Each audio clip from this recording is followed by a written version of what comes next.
Yang bisa? Saya Pak. Ya, silakan. Baik teman-teman, sebelum kita belajar, mari kita berdoa sebelum masing-masing kewajiban.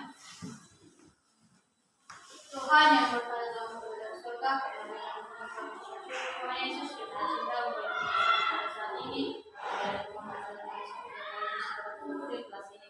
Tuhan kami tahu Tuhan hebat. Ajar Roberto Laya. Hadir Pak. Salman Larubu. Hadir Pak. Celestina Mengerjawa. Hadir Pak. Simon Saro Jisoki Laya. Hadir Pak. Smart Hap Dulu. Pak. Wastina Laya. Untuk materi yang baru pada hari ini, terlebih dahulu Bapak mau mereview kembali tentang materi kita pada minggu yang lalu tentang pasal. Kira-kira anak kami ada yang masih mengingat materi kita pada minggu yang lalu? Saya Pak. Oh ya, silakan, Siska. Pasal itu adalah tempat bertemunya pembeli dan penjual barang atau jasa. Secara umum, ciri-ciri pasar sebagai berikut: adanya penjual dan pembeli, dua terdapat barang atau jasa yang dijual belikan. Oke, terima kasih. Silakan duduk anak kami Francisca. Aplaus dulu buat Francisca.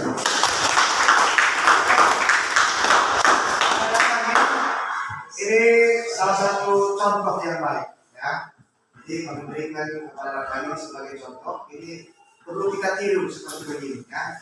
Materi satu minggu yang lewat dan yang menjadi indikator capaian yang pertama menentukan daripada kegiatan ekonomi, yang kedua menyimpulkan produksi sebagai kegiatan ekonomi, dan berikut yang ketiga mengarahkan distribusi sebagai kegiatan ekonomi, dan yang terakhir adalah mengkategorikan daripada konsumsi sebagai kegiatan ekonomi.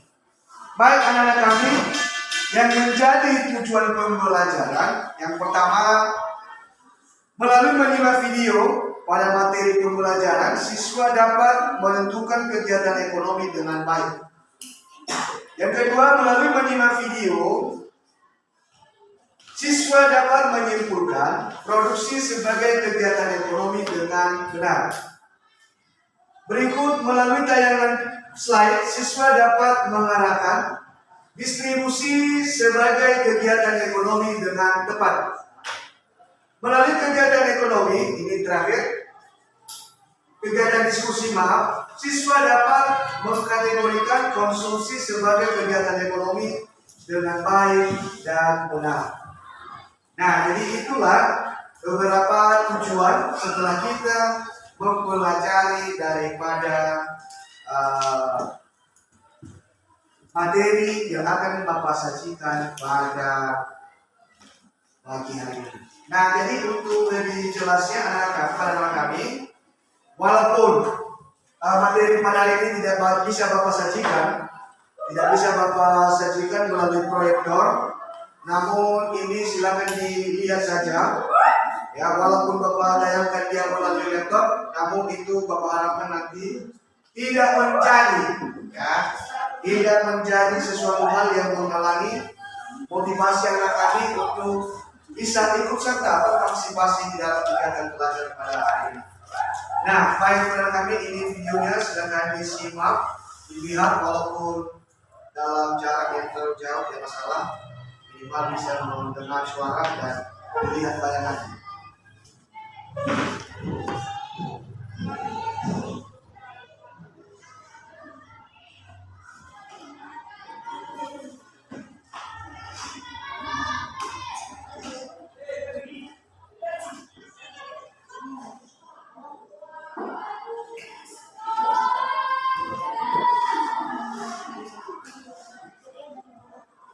Ya, silakan diamati. Di situ ada 3 gambar. Nah, berdasarkan gambar ketiga itu nanti kami bisa memberikan berbagai kesimpulan. Dalam gambar 1 itu kegiatannya apa, 2 gambar kegiatannya apa, dan gambar ketiga juga kegiatannya apa.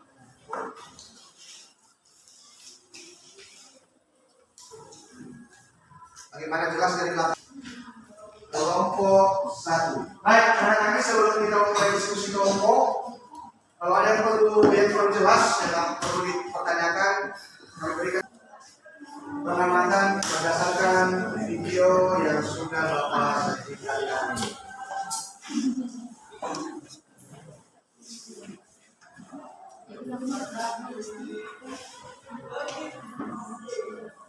Jadi kelompok 3 ditentukan nanti siapa yang presentasi ya. Siapa yang bisa maju.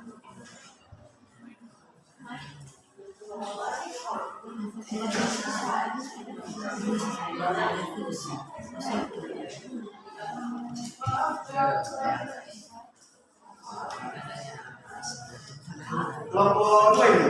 Ya, Pak. Ya, ada yang sudah siap kerja kelompoknya? Ada Pak. Oh ya, silakan. Siapa yang presentasi? Oke, silakan.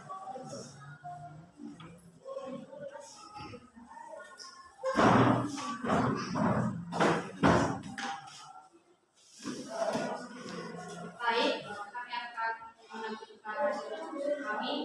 Setelah menyimak video dan gambar yang telah disajikan, kami dari kelompok 2 dapat menyimpulkan beberapa hal. Pertama, di gambar yang pertama, pelakunya yaitu manusia dan gudang beras atau yang sering disebut produsen. Yang mereka kerjakan yaitu memproduksi beras. Tujuan mereka memproduksi beras yaitu untuk menghasilkan produk beras dan dijual untuk mendapatkan keuntungan. Di gambar yang kedua, pelakunya manusia dan mobil. Tapi berikan kesempatan. Pak. Ya, silakan. Oke, setelah kami mengamati video yang diproduksi itu pupuk bukan beras. Nah, baik. Di kelompok 1 menyangka bahwa pada gambar pertama itu setelah mereka analisis ya bahwa di gambar itu bukan memproduksi ataupun bukan kegiatan yang dilakukan memproduksi beras, melainkan memproduksi daripada pupuk. Ini kami beri kesempatan kepada kelompok 1 untuk menanggapi. Barang atau jasa melalui proses tertentu. Semua produk, baik itu barang atau jasa yang dikonsumsi oleh masyarakat setiap harinya berawal dari proses produksi. Kedua, faktor-faktor produksi. Faktor produksi itu terbagi dua, yaitu faktor produksi tetap dan faktor produksi variabel. Faktor produksi tetap adalah faktor yang jumlahnya itu tetap berapapun jumlah produksinya. Contohnya mesin pabrik dan gedung. Kedua, faktor produksi variabel. Faktor produksi variabel adalah faktor produksi yang jumlahnya berubah-ubah, tergantung besarnya jumlah yang diproduksi. Contohnya bahan baku dan tenaga kerja. Sekian.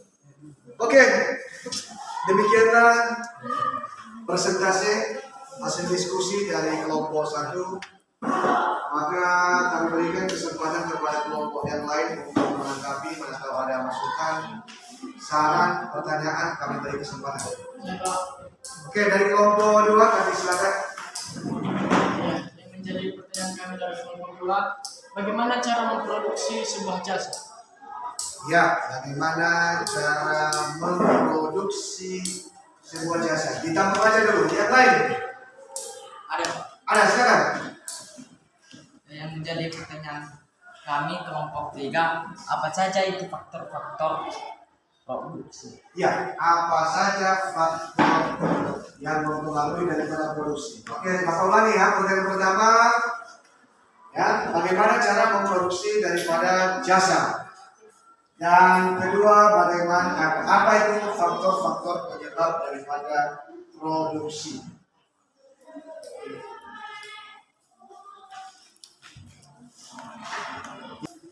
Jadi pertanyaan tadi apa penyebab faktor-faktor produksi? Jadi faktor itu yang kita ketahui itu terbagi dua, yaitu ada faktor produksi tetap dan ada faktor produksi variabel.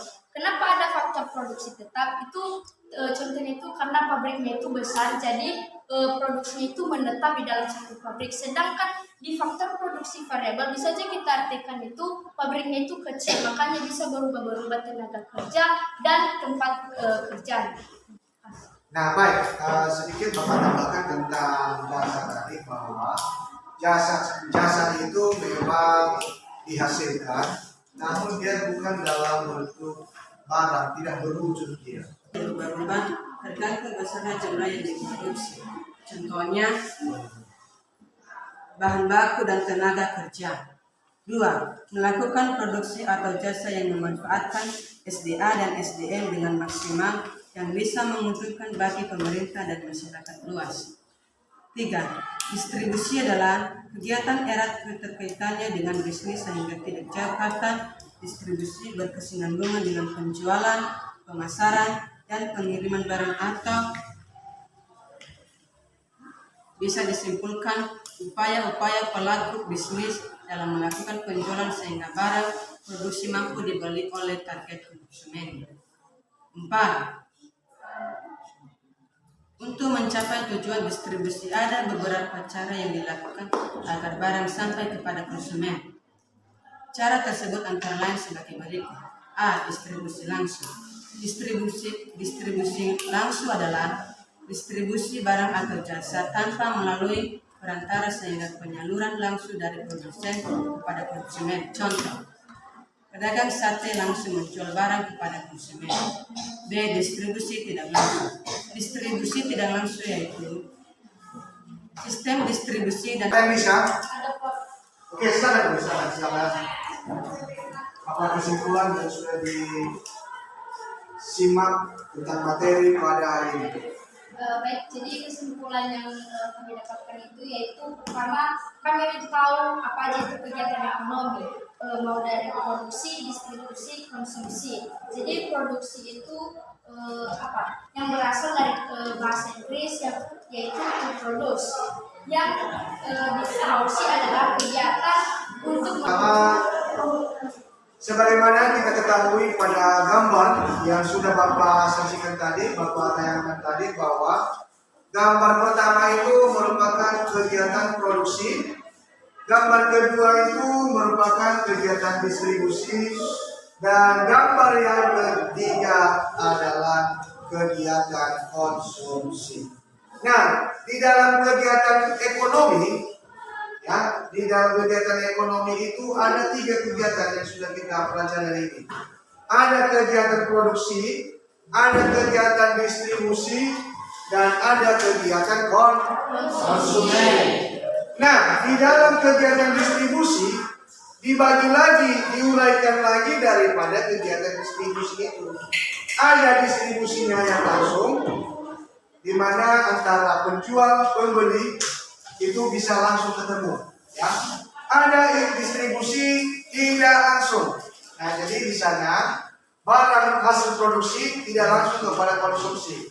Jadi melainkan melalui daripada akhir materi kita pada siang hari ini, dan perlu kami ingatkan bahwa minggu depan kita akan masuk tentang materi permintaan, dan Bapak sangat mengharapkan agar dalam minggu ini sebelum kita masuk pada materi permintaan dipersiapkan, ya. Ini kami minta salah satu di antara anak kami untuk membantu kita berdua.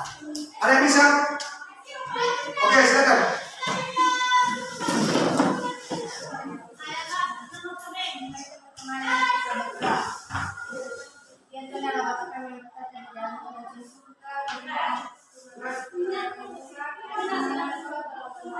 Oke, terima kasih kepada anak kami Malenda sudah membantu kita dalam doa. Baik karena apapun berhubung karena waktu sudah selesai, dan akhir kata Bapak Sapa kita dalam bahasa kita, yes, Yahoo. Salam. Terima kasih.